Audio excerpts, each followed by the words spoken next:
বাসের ভেতর ওরা ওইটা একবার চেক করে কে কে আছে।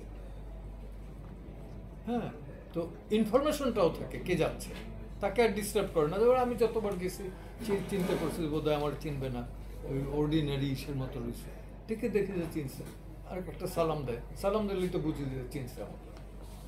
স্যার, তাদের তাদের যে বিষয়টা, এটা কি আসলে মানবাধিকার লঙ্ঘন কি?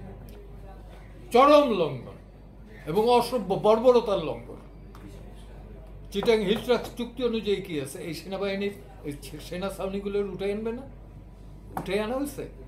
হয় না, চুক্তি লঙ্ঘন করছে বাংলাদেশ গভর্নমেন্ট।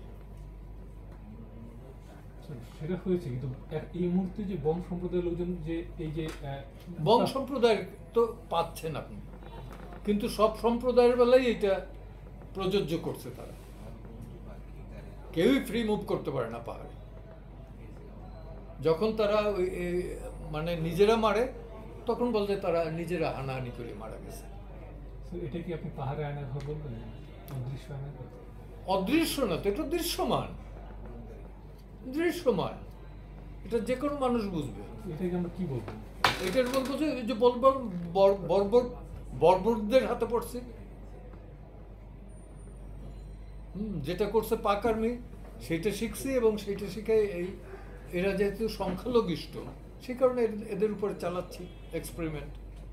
বাংলাদেশের সংবিধানে কি এই ধরনের কোনো সুযোগ আছে? না, কোনো সুযোগ নাই, কোনো আইনেও নাই, বরং আইন তাদের পক্ষে।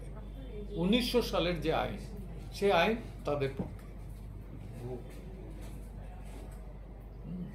এখন গায়ে শক্তি থাকলে পরে, আর ওই একটা AK-47 রাইফেল তাদের উপর থাকলে পরে তো দুনিয়ারে কেউ ধরারে আর ধরা মনে করে না, সরা মনে করে। 1900 সালের কোন আইনের কথা বলছেন? 1900 সালের অ্যাক্ট, 1900-এর অ্যাক্ট, হিলট্রাক্স অ্যাক্ট। আমি একটু পরে